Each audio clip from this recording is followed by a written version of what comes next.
Hello అందరికీ. ఈరోజు నేను ఇంట్లో చికెన్ పకోడీ చేసిన. చికెన్ పకోడీ సింపుల్‌గా ఎట్లా చేసుకోవాలో మీకు చూపిస్తా.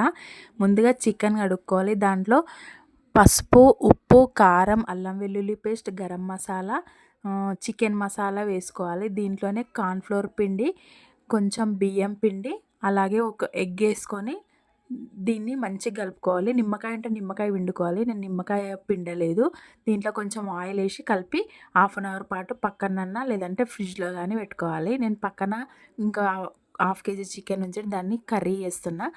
హాఫ్ అన్ అవర్ తర్వాత తీసిన ఫ్రిడ్జ్‌లో నుంచి ఇప్పుడు దీన్ని డీప్ ఫ్రైకి సరిపోయినంత ఆయిల్ వేసుకొని మెల్లగా ఒక్కొక్కటి విడివిడిగా వేసుకోవాలి.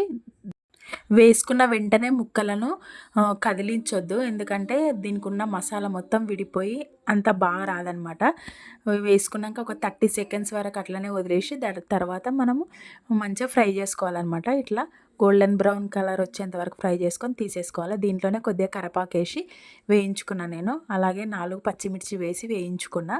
అంతే, ఎంతో టేస్టీగా ఉండే చికెన్ పకోడీ రెడీ అయిపోయింది. చికెన్ పకోడీతో పాటు థమ్స్ అప్ కూడా తీసుకొచ్చిన నేను. మా చిన్నోడికి ఇచ్చిన. నా వీడియో నచ్చితే లైక్ చేయండి. ఓకేనా? బాయ్.